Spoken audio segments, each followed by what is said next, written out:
Assalamualaikum warahmatullahi wabarakatuh. Nama saya Ibnu Khairul Hidayatullah. Saya mahasiswa dari Universitas Pamulang. Reguler B kelas B320. Pada pembahasan kali ini saya akan membahas materi pertemuan 10 sampai dengan 18 mata kuliah teori ekonomi makro. Pertemuan 10 yang berjudul keseimbangan perekonomian terbuka. Apabila penentuan keseimbangan pendapatan nasional memperhitungkan kegiatan ekspor dan impor, maka analisis mengenai kegiatan ekonomi dalam sesuatu negara telah sepenuhnya menggambarkan keadaan yang sebenarnya wujud dalam realitas. Oleh sebab itu, dalam kegiatan ekonomi yang sebenarnya, perekonomian dapat dibedakan pada 4 sektor, yaitu konsumsi, investasi, dan pengeluaran pemerintah, ditambah dengan sektor luar negeri di mana kegiatan ekspor dan impor dijalankan. Analisis penentuan pendapatan nasional dalam perekonomian seperti itu dinamakan keseimbangan pendapatan nasional dalam ekonomi 4 sektor atau perekonomian terbuka, yaitu perekonomian yang menjalankan kegiatan ekspor dan impor. Sirkulasi aliran pendapatan perekonomian terbuka. Dalam perekonomian terbuka, sektor ekonomi dibedakan kepada 4 golongan, yaitu rumah tangga, perusahaan, pemerintah, dan luar negeri. Menjalankan perdagangan internasional merupakan kegiatan yang lazim dilakukan oleh berbagai negara. Kegiatan ekspor dan impor merupakan bagian yang penting dalam kegiatan perekonomian. Walaupun bagaimanapun secara relatif kepentingannya berbeda dari satu negara ke negara lain. Sirkulasi aliran pendapatan. Rumah tangga yang menawarkan faktor-faktor produksi pada perusahaan untuk memperoleh berbagai pendapatan di atas akan menggunakan dan membelanjakan pendapat mereka untuk memenuhi kebutuhan-kebutuhan yang berikut. Yang pertama, membayar pajak pendapatan individu pada pemerintah, dan pengeluaran ini ditunjukkan aliran 3. Yang kedua, pendapatan disposable yang diterima rumah tangga terutama akan digunakan untuk membeli barang dan jasa yang diproduksikan di dalam negeri. Pengeluaran ini digambarkan oleh aliran 4. Yang ketiga, mengimpor barang-barang yang diproduksikan di negara-negara lain. Pengeluaran ini ditunjukkan oleh aliran 5. Yang keempat, menabung sisa pendapatan yang tidak digunakan dalam institusi atau badan keuangan seperti bank perdagangan, bank tabungan, dan institusi penabung lainnya.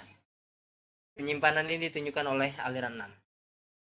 Keseimbangan pendapatan nasional dalam sistem perekonomian terbuka. Untuk melihat keseimbangan pendapatan nasional dalam sistem perekonomian terbuka dari keseimbangan pendapatan nasional, prinsipnya sama dengan menentukan keseimbangan perekonomian tertutup.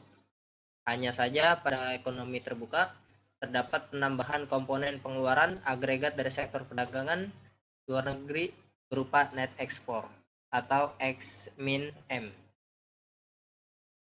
Persyaratan pokok tercapai keseimbangan perekonomian secara umum adalah bila agregat supply sama besar dengan agregat demand, atau disingkat AS sama dengan D. Penawaran agregat atau agregat supply dalam ekonomi tertutup adalah pendapatan nasional atau Y.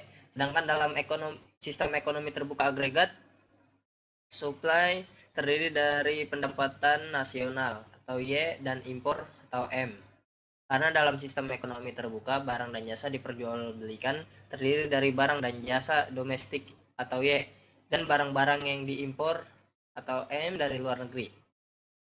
Masuk penentu ekspor dan impor. Faktor-faktor yang menentukan ekspor. Faktor terpenting yang menentukan ekspor adalah kemampuan dari negara tersebut untuk mengeluarkan barang-barang yang dapat bersaing dalam pasaran luar negeri. Maksudnya, mutu dan harga barang yang diekspor tersebut harusnya paling sedikit sama baiknya dengan diperjualbelikan dalam pasaran luar negeri.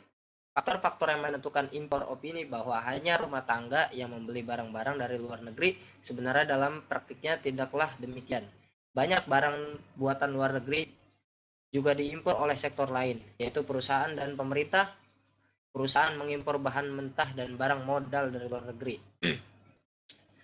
Masuk pertemuan 11 dengan judul pengangguran. Masalah pengangguran. Masalah pengangguran jika dikaji dari sudut persediaan tenaga kerja adalah menguntungkan karena akan dapat membuka beraneka macam proyek. Dengan berlimpah-limpahnya tenaga kerja ini, maka tingkat upah akan relatif rendah dan ini akan menguntungkan kepada membuka proyek-proyek.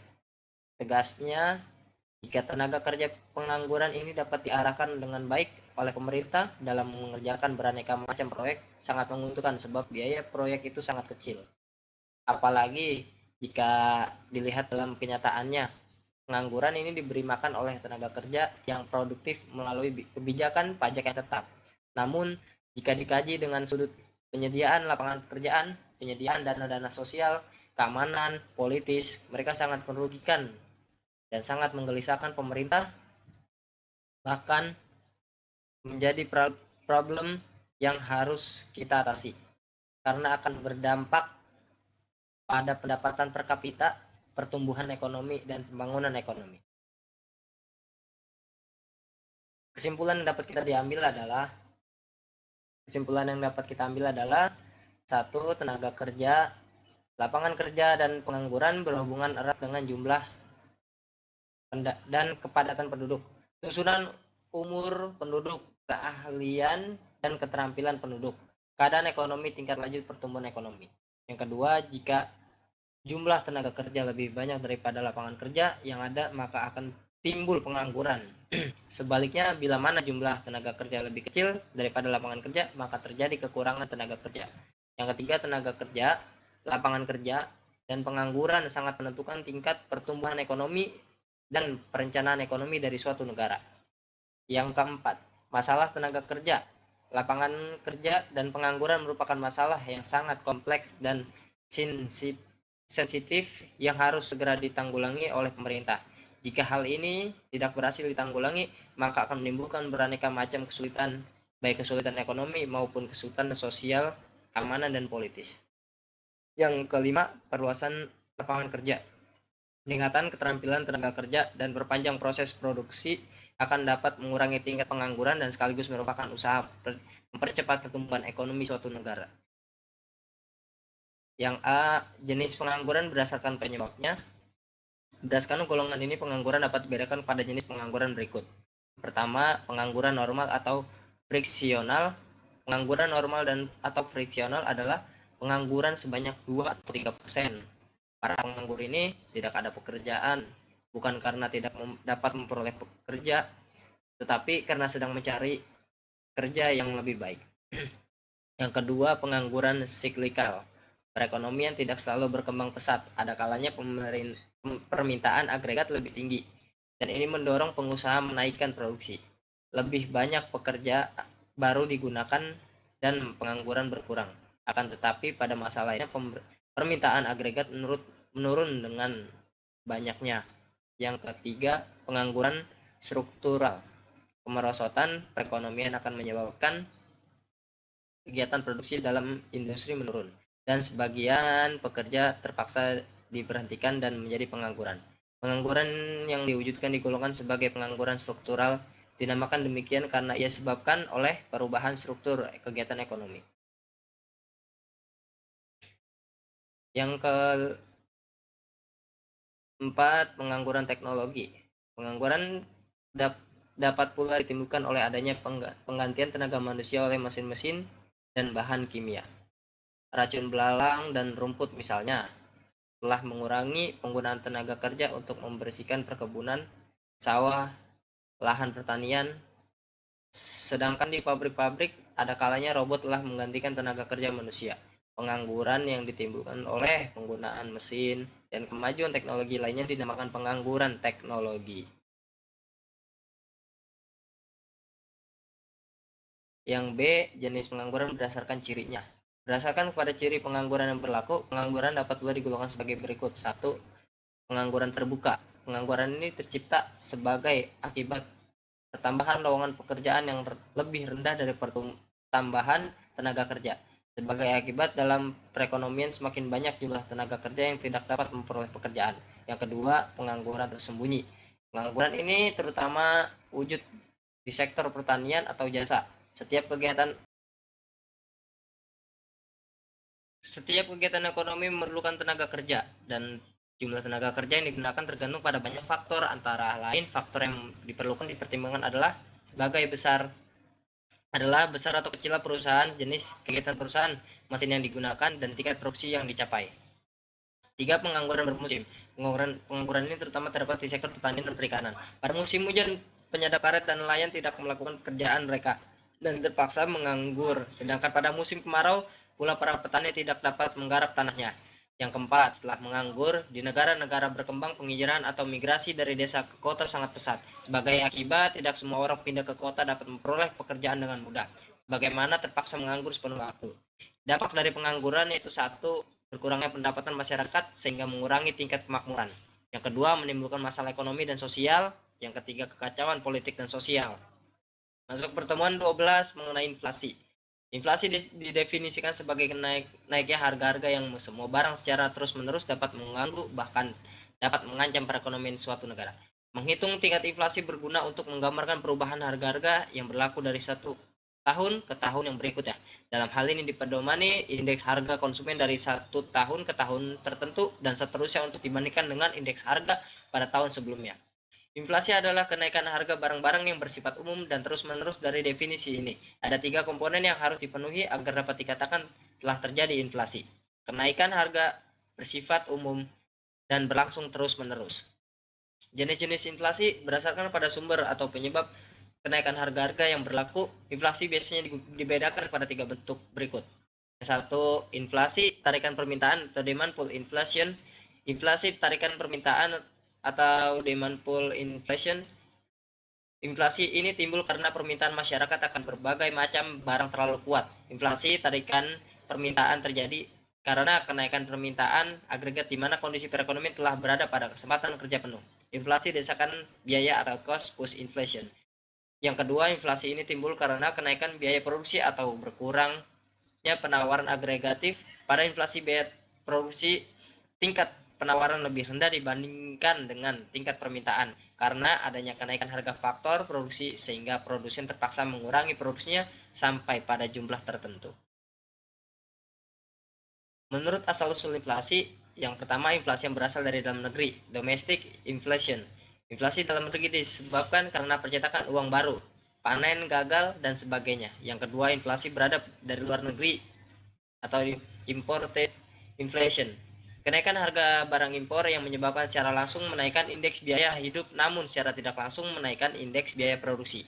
Menurut para tidaknya inflasi, yang pertama, laju inflasi ringan, yaitu kurang dari 10%, ditandai dengan kenaikan harga berjalan secara lambat dengan persentase yang kecil serta dalam jangka waktu relatif. Yang kedua, laju inflasi sedang, 10% sampai 30%, ditandai dengan kenaikan harga relatif cepat atau perlu diwaspadai dampaknya terhadap perekonomian. Yang ketiga, laju inflasi berat, 30% sampai 100%, ditandai dengan kenaikan harga yang cukup besar dan kadang-kadang berjalan dalam waktu relatif pendek serta mempunyai sifat akselerasi, yang artinya harga-harga minggu atau bulan ini lebih tinggi dari minggu atau bulan sebelumnya. Yang keempat, hyperinflasi, yaitu lebih dari 100%, di mana inflasi ini paling parah akibatnya, di mana masyarakat tidak lagi berkeinginan menyimpan uang. Nilai uang merosot dengan tajam sehingga ditukar dengan barang. Pertemuan 13 tentang kebijakan pemerintah.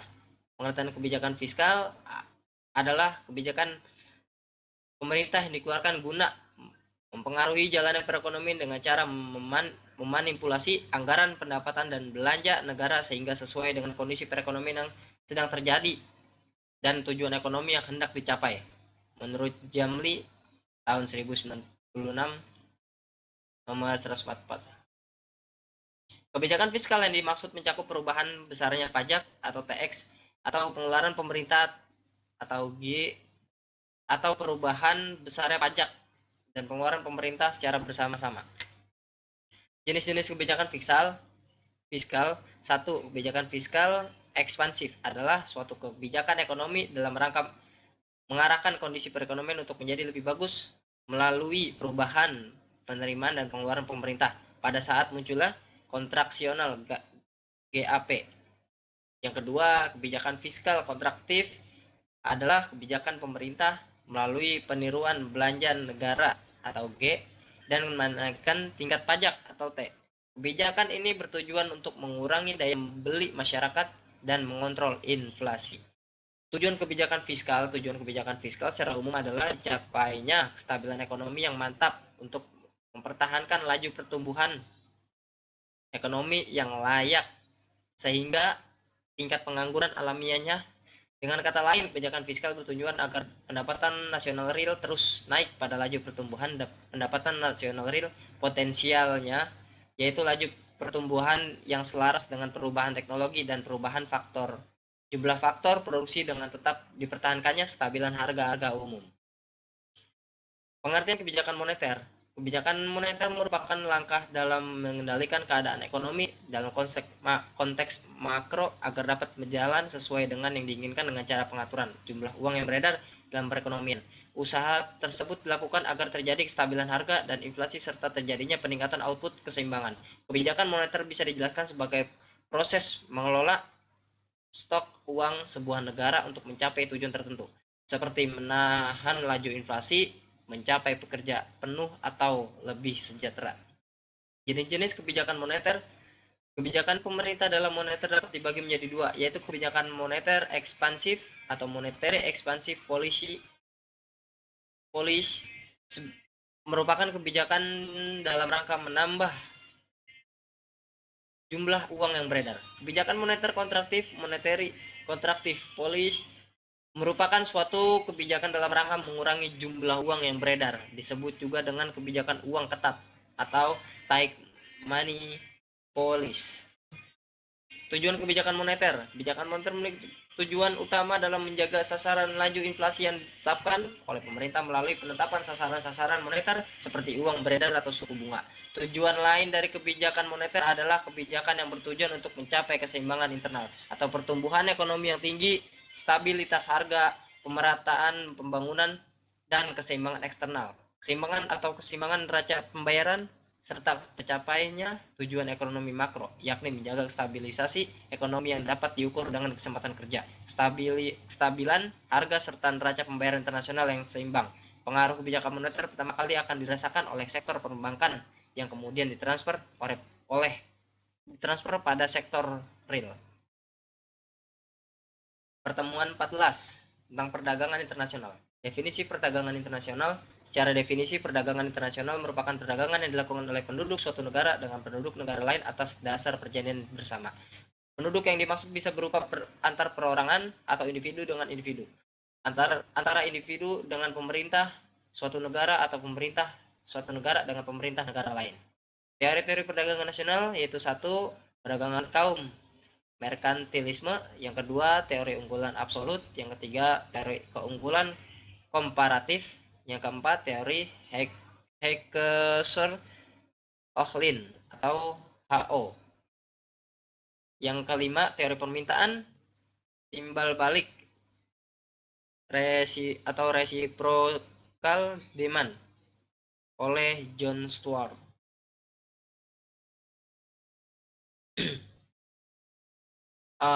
Selanjutnya manfaat perdagangan nasional. Yang pertama, memperoleh barang yang tidak dapat diproduksi di negeri sendiri. Banyak faktor-faktor yang mempengaruhi perbedaan hasil produksi di setiap negara. Faktor-faktor tersebut diantaranya kondisi geografi, iklim, tingkat penguasa, iptek, dan lain-lain. Dengan adanya perdagangan internasional, setiap negara mampu memenuhi kebutuhan yang tidak diproduksi sendiri. Yang kedua, memperoleh keuntungan dari spesialisasi. Sebab utama kegiatan perdagangan luar negeri adalah untuk memperoleh keuntungan yang diwujudkan oleh spesialisasi. Walaupun suatu negara dapat memproduksi suatu barang yang sama jenisnya dengan diproduksi oleh negara lain, tapi ada kalanya lebih baik apabila negara tersebut mengimpor barang tersebut dari luar negeri. Yang ketiga, memperluas pasar dan menambah keuntungan. Terkadang para penguasa tidak menjalankan mesin-mesin atau alat produksinya dengan maksimal karena mereka khawatir akan terjadi kelebihan produksi yang mengakibatkan turunnya harga produk mereka. Dengan adanya perdagangan internasional, penguasa dapat menjalankan mesin-mesinnya secara maksimal dan menjual kelebihan produksi produk tersebut ke luar negeri. Yang keempat, Transfer teknologi modern. Perdagangan luar negeri memungkinkan suatu negara untuk mempelajari teknik produksi yang lebih efisien dan cara-cara manajemen yang lebih modern. Sebab-sebab terjadinya perdagangan internasional, setiap negara dalam kehidupan di dunia ini pasti akan melakukan interaksi dengan negara-negara lain di sekitarnya. Biasanya bentuk kerjasama atau interaksi itu berbentuk perdagangan antar negara atau yang lebih dikenal dengan istilah perdagangan internasional. Beberapa yang menyebabkan terjadinya perdagangan antar negara atau perdagangan internasional antara lain revolusi informasi dan transportasi. Yang kedua, interdependensi kebutuhan. Yang ketiga, liberalisasi ekonomi. Yang keempat, asas keunggulan komparatif. Yang kelima, kebutuhan devisa. Jenis-jenis perdagangan internasional antara negara dapat dilakukan dengan berbagai macam cara, diantaranya yang pertama ekspor, barter, konsinyasi atau konsimen. Pertemuan 15 dengan judul neraca pembayaran dan kegiatan ekonomi terbuka. Definisi neraca pembayaran. Neraca pembayaran adalah suatu pembukuan yang menunjukkan aliran pembayaran yang dilakukan dari negara-negara lain ke dalam negeri dan dari dalam negeri ke negara-negara lain. Pembayaran yang dilakukan tersebut meliputi yang pertama penerimaan dari ekspor dan pembayaran untuk impor barang dan jasa.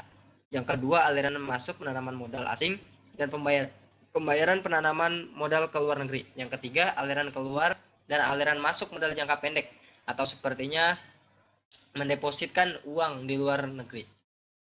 Ciri-ciri neraca pembayaran sebagai suatu neraca pembayaran dapat dibedakan kepada dua bagian, pasif dan aktiva.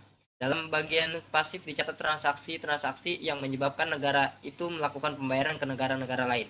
Dan dalam bagian aktiva dicatat transaksi-transaksi menyebabkan negara itu menerima pembayaran dari negara lain. Selanjutnya, suatu negara neraca pembayaran dibedakan pula menjadi dua jenis pembukuan, yaitu transaksi berjalan atau current account dan lalu lintas modal atau capital account.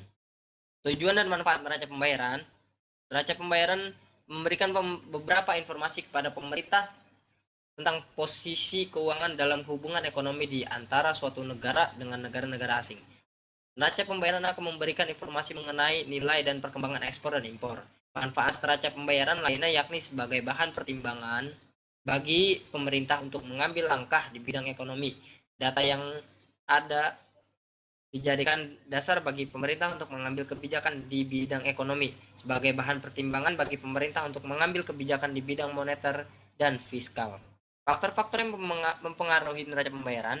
Faktor-faktor yang menimbulkan ketidakseimbangan neraca pembayaran internasional antara lain sebagai berikut. Pertama, perubahan kurs devisa. Jika neraca pembayaran defisit, maka kurs valuta asing mengalami kenaikan dan kurs rupiah mengalami penurunan. Dan bila terjadi surplus, maka kurs valuta asing mengalami penurunan dan kurs rupiah mengalami kenaikan. Yang kedua, perubahan harga. Jika ekspor lebih besar daripada impor, berarti barang yang ada di dalam negeri sangat laku terjual di luar negeri, maka harga barang dalam negeri menjadi meningkat. Yang ketiga, perubahan tingkat pendapatan. Ekspor merupakan komponen pendapatan nasional, sehingga berubah nilai ekspor akan mengakibatkan berubahnya pendapatan nasional. Yang keempat, perubahan tingkat bunga. Jika investasi dari luar negeri banyak mengalir ke dalam negeri, maka tingkat bunga yang berlaku rendah karena berhubungan antara tingkat bunga dengan tingkat investasi adalah berbanding terbalik. Sebaliknya, jika investasi yang terjadi menurun, maka tingkat bunga yang berlaku tinggi. Selanjutnya pertemuan 16 dengan judul kurs valuta asing. Definisi kurs valuta asing. Kurs valuta asing atau kurs mata uang asing menunjukkan harga atau nilai mata uang suatu negara dicatatkan dalam nilai mata uang negara tertentu. Kurs valuta asing dapat didefinisikan sebagai jumlah uang domestik yang dibutuhkan, atau kalau kita analogikan ke dalam rupiah, banyaknya rupiah yang dibutuhkan oleh memperoleh satu unit mata uang asing. Jika kurs dolar menunjukkan 1 US dollar sama dengan 15.000. Berarti untuk mendapatkan $1 maka harus menyiapkan uang sebesar 15.000. Penentuan kurs valuta asing yang pertama berdasarkan permintaan dan penawaran mata uang asing dalam pasar bebas. Yang kedua, penentuan kurs pertukaran oleh pemerintah. Sistem kurs valuta asing menurut Kuncoro tahun 2001, 26 sampai 31 ada beberapa sistem mata uang yang berlaku di perekonomian internasional, yaitu satu, sistem kurs mengambang atau floating exchange rate. Yang kedua, sistem kurs tertambat atau pegged exchange rate. Yang ketiga, sistem kurs tertambat merangkak atau crawling pegs. Yang keempat, sistem sekeranjang mata uang atau basket of currencies. Yang kelima, sistem kurs tetap atau fixed exchange rate. Faktor-faktor yang mempengaruhi kurs, ada beberapa faktor penentu yang mempengaruhi pergerakan nilai tukar, yaitu atau Madura tahun 1993. Satu, faktor fundamental. Faktor fundamental berkaitan dengan indikator ekonomi seperti inflasi, suku bunga, perbedaan relatif pendapatan antar negara, ekspektasi pasar, dan intervensi bank sentral.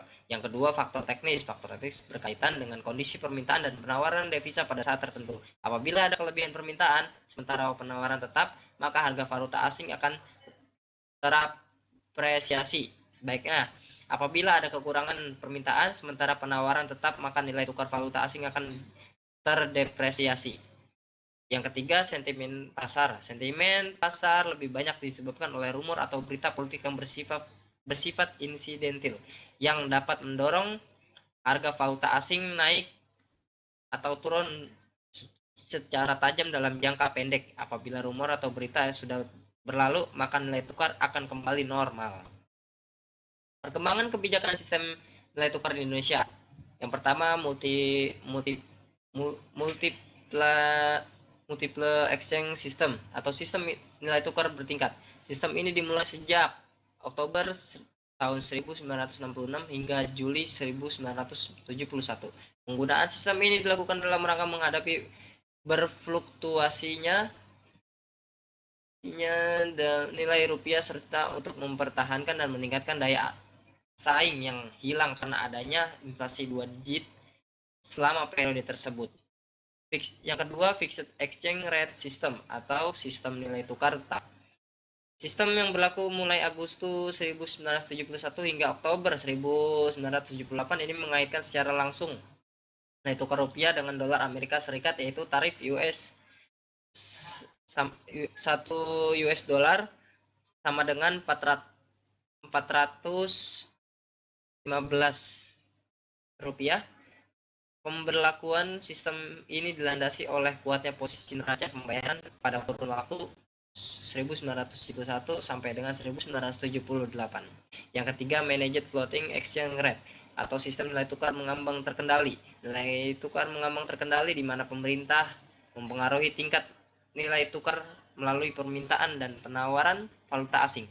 Biasanya sistem ini ditetapkan oleh menjaga stabilitas moneter dan neraca pembayaran. Sistem ini berlaku sejak November 1978 sampai Agustus 1997. Yang keempat, free floating exchange rate system atau sistem nilai tukar mengambang bebas. Nilai tukar mengambang bebas di mana pemerintah tidak mencampur tingkat nilai tukar sama sekali, sehingga nilai tukar diserahkan pada pemerintah dan penawaran valuta asing. Penerapan sistem ini dimaksudkan untuk mencapai penyesuaian yang lebih berkesinambungan pada posisi keseimbangan eksternal atau external equilibrium position.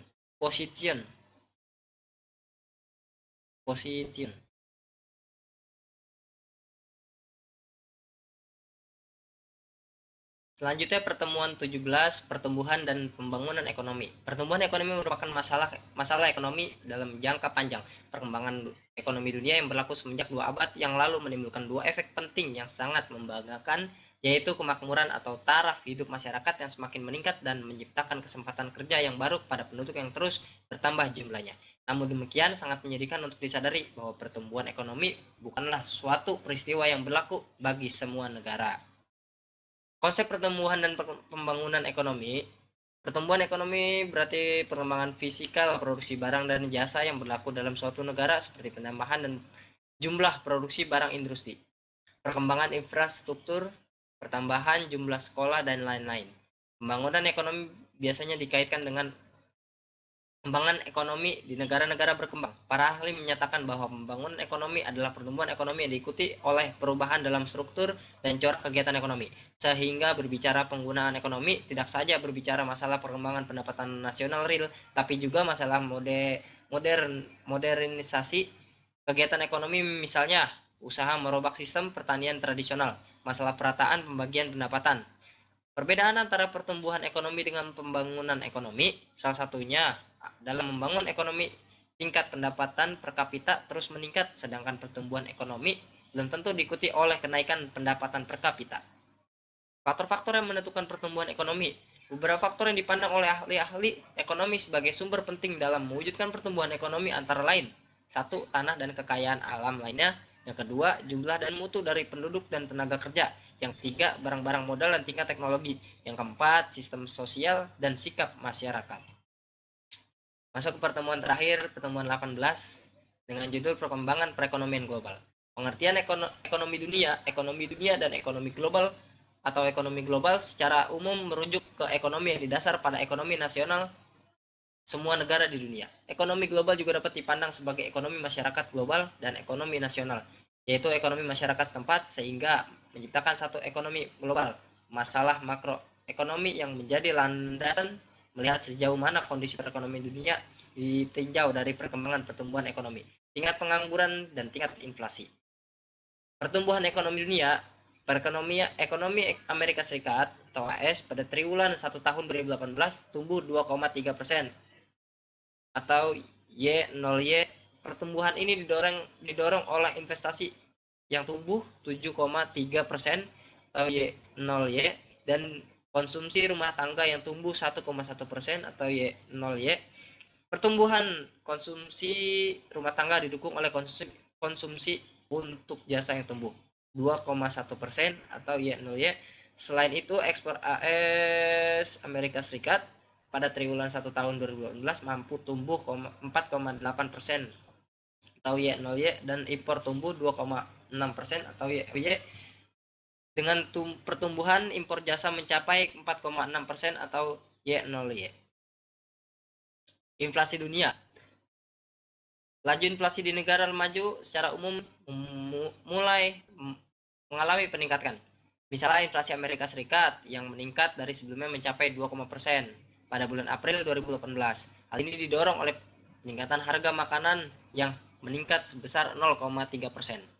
Nilai tukar mata uang terhadap USD sepanjang triwulan 1 tahun 2018, mata uang beberapa negara di dunia mengalami depresiasi terhadap dolar Amerika Serikat, peso Filipina, lira Turki, rial Brazil, dan rupiah Indonesia termasuk mengalami depresiasi nilai tukar terhadap dolar Amerika Serikat.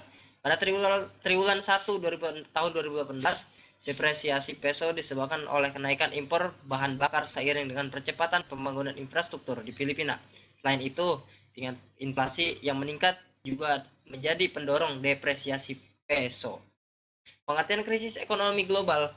Krisis ekonomi global merupakan peristiwa di mana seluruh sektor ekonomi pasar dunia mengalami keruntuhan yang melalui sektor lainnya di dunia. Di seluruh dunia, kini kita dapat lihat bahwa negara adidaya yang memegang kendali ekonomi pasar dunia mengalami keruntuhan besar dari sektor ekonominya. Kerjasama ekonomi internasional. Yang pertama, World Bank. Bank Dunia atau disebut World Bank didirikan pada tahun 1944 yang berkedudukan di Washington DC, Amerika Serikat. Lembaga ini bertugas memberikan bantuan ekonomi untuk perbaikan usaha-usaha dalam bidang pertanian, industri, jalan raya, dan pembangunan negara-negara di dunia. Yang kedua, WTO atau disebut World Trade Organization. Organisasi. WTO adalah organisasi yang dibentuk di Genewa, Swiss pada tahun 1947. Bergerak di bidang perdagangan internasional untuk mempertahankan tata niaga internasional dan mengatur perdagangan secara umum. Tujuan pembentukan WTO adalah menghilangkan atau mengurangi tarif bea yang menghambat perdagangan antar negara dan menyelesaikan sengketa dagang di antara anggotanya. Sekian dan terima kasih presentasi dari saya tentang mata kuliah ekonomi makro. Mohon maaf bila kurang-kurang kata, salah-salahan membaca. Sekian dan terima kasih. Assalamualaikum warahmatullahi wabarakatuh.